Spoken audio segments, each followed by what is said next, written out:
Hello everyone, Leaf Reed here, and today we have Paradise Lost by John Milton.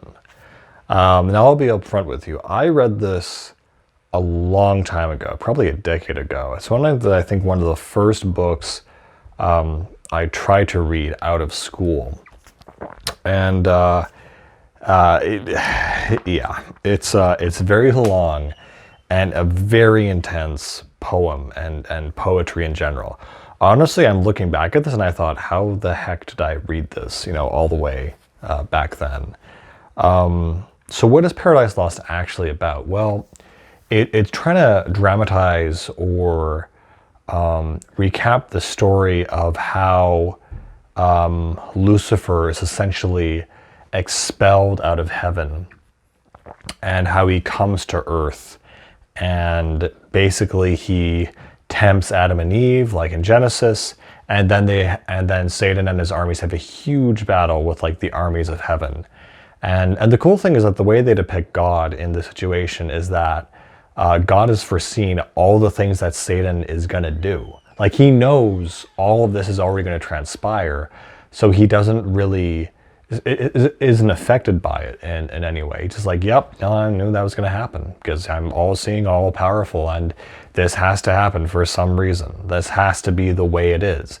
That no matter what, Satan was going to see God's love for his creation and has more love for his creation than Satan. And because of that, Satan rebels, and because he feels unloved.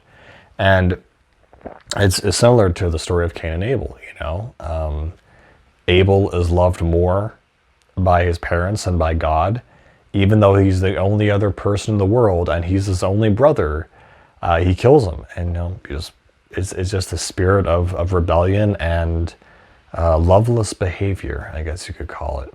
So, I mean, Paradise Lost is a long book and it's very, very wordy. So, for example, he scarce had finished when with such murmur filled the assembly, as when hollow rocks remain the sound of blustering winds, which all night long had roused the sea.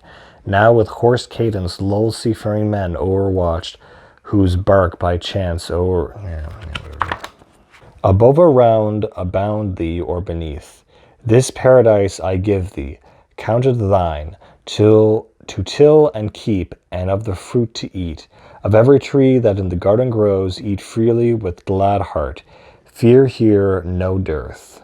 So, I mean, there it is, recounting, the Garden of Eden story, just in more prose, basically.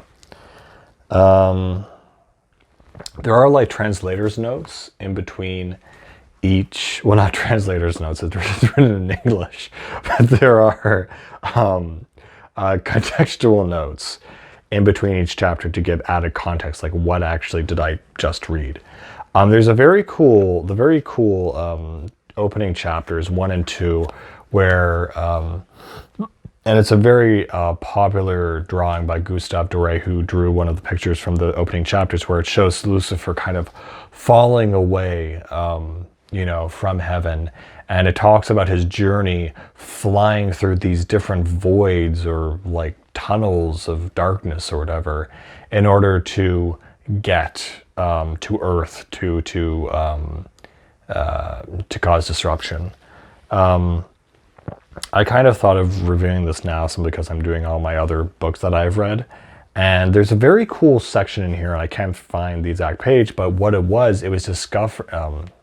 discussing Satan's palace, or Lucifer's palace, and it said it was like it was a pyramid made out of diamonds and gold.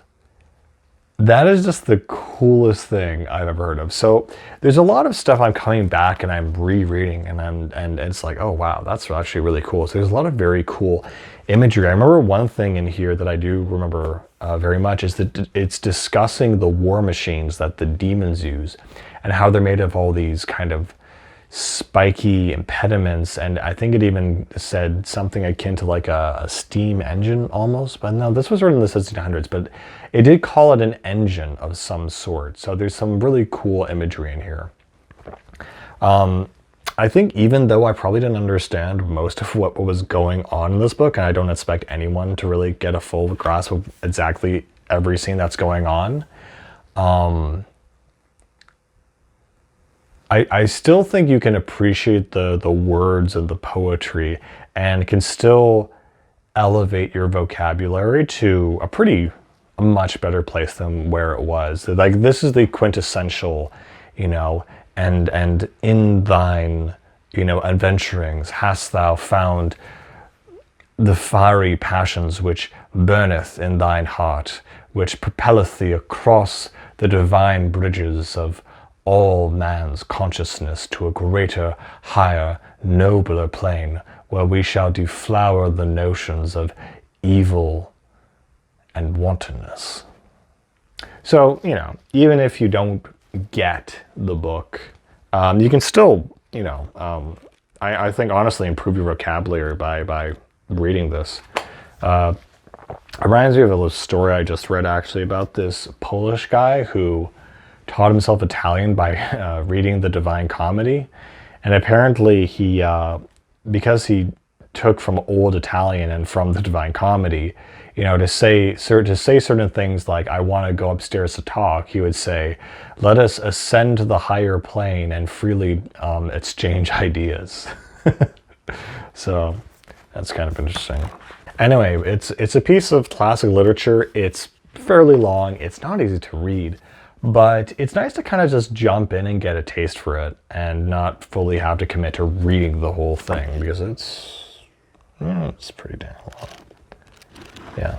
But another really cool piece of trying to like mythologize and epicify, part of Christian, mythology.